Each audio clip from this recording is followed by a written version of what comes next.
Il est dangereux d'avoir raison sur les questions sur lesquelles les autorités ont tort. Aujourd'hui, on va voir le cas Assange. Il est dangereux d'avoir raison sur les questions sur lesquelles les autorités ont tort. Qui est Julian Assange? Bon, c'est un gars que j'apprécie beaucoup. Il a vraiment beaucoup de courage. Un stratège. Il avait fondé un site web du nom de Wikileaks sur lequel il avait divulgué les informations secrètes défense sur les États-Unis d'Amérique. Des informations qui portent sur l'espionnage d'autres États, les écoutes téléphoniques, les atrocités cachées de la guerre en Irak et j'en passe. Les États-Unis ne s'attendaient pas à ça. Jamais de la vie, ils ne pouvaient imaginer qu'un ne dit même pas membre de la CIA, FBI, Pentagone, NSA et j'en passe. Et puis ce n'est pas américain. Il est australien. Et il peut réussir à dévoiler leurs secrets à la fin du monde comme cela. Jamais ils n'ont pu digérer ça. Donc ils ont gardé de la rancœur contre Julian Assange. Ils l'ont vraiment détesté. Mais comment on peut atteindre un gars lambda bien comme ça, qui est australien et qui a réussi à divulguer des informations sur son site web? Alors, je pense que ici, Julian Assange, il a été prudent, mais pas assez prudent. Il a été prudent, mais pas assez prudent. Bien sûr, les États-Unis, ils ont tort, surtout. On ne peut pas espionner d'autres États, faire des assistés, faire des guerres n'importe comment, comme cela à tout le monde. Parce qu'il faut que tu ne fasses pas à autrui ce que tu ne veux pas qu'ils te fassent. Mais c'est ce qu'ils font. Eux, ils font à tous les pays ce qu'ils ne veulent pas qu'on le fasse. Les États-Unis ne vont pas dire le fait que la Chine, par exemple, écoute les appels téléphoniques de leur cadre, de les élites, ou bien les espions ne vont pas accepter ça. Mais eux, ils font ça dans le dos d'autres personnes. Ils espionnent beaucoup de gens. Bon. Côté de Julian Assange, je pense qu'il n'a pas été assez prudent parce que, vous savez, il faut se méfier des femmes. On parle d'une affaire de... Il est allé en Suède. Oui, c'est ça, lui. Il est allé en Suède et puis il aurait couché avec 2 filles comme ça. Les filles, après, on dit qu'il les a violées. Oui, c'est un piège, moi. C'est un piège. Quand tu es quelqu'un recherché comme ça, tu dois éviter les pièges que tes ennemis peuvent te tendre, quoi. Et les filles font partie des pièges. Et il est tombé dedans comme ça. Et puis on parle d'une affaire que, bien sûr, il n'était pas en Suède, il était juste parti. Je ne sais pas si c'est pour un escapade, bien c'est pour des vacances. Je ne sais pas, il est parti en Suède. Et puis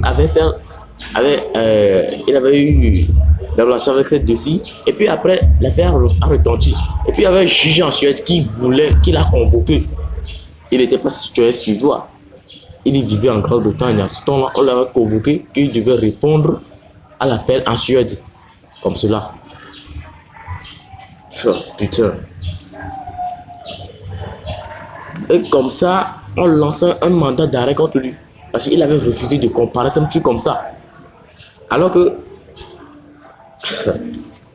vous savez, c'est pour ça qu'il est dangereux d'avoir raison sur lesquelles tout le temps. Donc, ça, vous savez, les États-Unis, ils ont un moyen de pression sur les pays européens. Je ne sais pas comment ils font, mais les pays européens n'arrivent pas à refuser aucune requête des États-Unis. Ils ont des alliances, quoi. Donc, c'est comme ça l'affaire s'est déroulée vraiment. Il a été liquidé. Il a vraiment été liquidé parce que vous vous souvenez de Rafael Correa, l'ancien président de l'Équateur, là. Un gars que j'apprécie beaucoup, qui avait donné asile à Julian Assange dans son ambassade d'Équateur en Grande-Bretagne.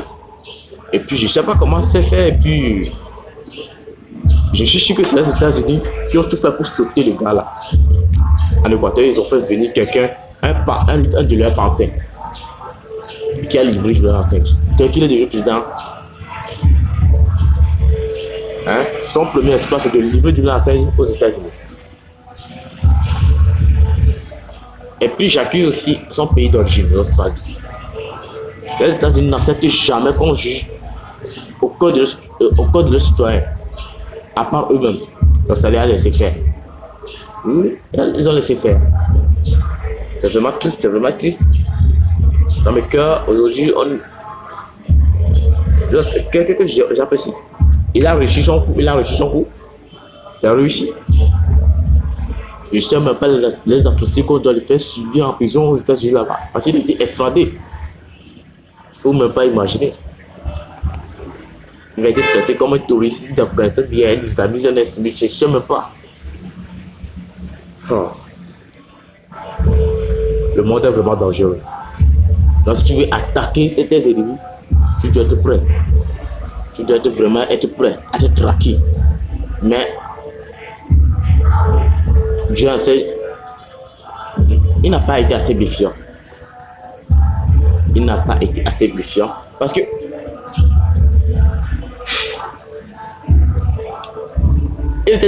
il était déjà coincé avant qu'il se rende compte qu'il n'a pas été assez méfiant. Il était déjà assez coincé parce qu'il ne pouvait plus prendre l'avion, il ne pouvait plus se déplacer de l'ambassade, de quoi, tout. C'est qu'il avait déjà envisagé tout ça là. Il aurait pu s'installer dans un pays comme la Chine ou bien la Russie ou bien l'Iran, mais comme ça, des pays qui pourraient le protéger. Donc, la morale de l'histoire aussi, c'est il est dangereux d'avoir raison sur des questions sur lesquelles les autorités ont tort. Parce que beaucoup de gens n'ont pas la raison. Beaucoup de gens n'ont pas d'humanisme. Si tu es gentil avec les gens de la rue, tu penses que eux, quand ils vont réussir, ils seront gentils avec toi, tu te trompes.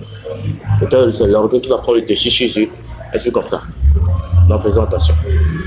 Bon, merci d'avoir regardé la vidéo.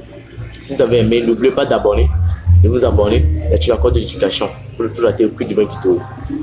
J'aime bien vous les gens qui apprécient mes vidéos. On est ensemble.